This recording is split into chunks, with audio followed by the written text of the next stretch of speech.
Reserve bank of India ఇచ్చినటువంటి కొన్ని కొత్త రూల్స్ కారణంగా ఈ థర్డ్ పార్టీ యాప్స్ అనేవి కరెంటు బిల్లులు చెల్లించే సదుపాయం నిలిపేసింది. దీంతో వినియోగదారులు కరెంటు బిల్లుల చెల్లింపు కోసం అటు మీ సేవా కేంద్రాలు కావచ్చు, ఇటు కరెంటు ఆఫీసులు కావచ్చు, రకరకాల మార్గాలను ఎంచుకోవాల్సిన పరిస్థితి. ఏ నేపథ్యంలోనే ప్రజల అవస్థలు గమనించినటువంటి సర్కార్ ఒక నిర్ణయం తీసుకుంది. ప్రభుత్వం కరెంటు బిల్లుల కోసం కొత్తగా క్యూఆర్ కోడ్ విధానం తీసుకొచ్చిందండోయ్.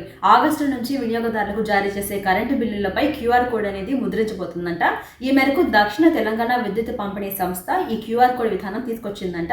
దానికి తగ్గ ఏర్పాట్లు కూడా చేస్తోందంట. వినియోగదారులు ఆ కోడ్ ని స్కాన్ చేసిన వెంటనే సులువుగా కరెంటు బిల్లును కట్టేయచ్చు. బిల్లు కింద వచ్చే క్యూఆర్ కోడ్ ని స్కాన్ చేస్తే కనుక మీకు నచ్చిన పేమెంట్ యాప్ అంటే డెబిట్ కార్డా, లేకపోతే ఫోన్ పేనా, గూగుల్ పేనా, పేటిఎం, రకరకాల థర్డ్ పార్టీ యాప్స్ డిస్ప్లే అవుతాయి. సో ఏది కావాలంటే దానికి సంబంధించి మీరు వెంటనే ఆ క్యూఆర్ కోడ్ ని యూజ్ చేసేసి మీకు ఎంత బిల్ వచ్చిందో అప్డేట్లో అక్కడ తెలుస్తుంది కాబట్టి ఆ బిల్లుని మీరు కట్టేసుకోవచ్చు. సో ఇకపై అటు మీ సేవా కేంద్రాలు, ఇటు కరెంటు బిల్లులు, ఇటు ఇంటర్నెట్ సెంటర్లు వెతుక్కోవాల్సిన అవసరం లేదు.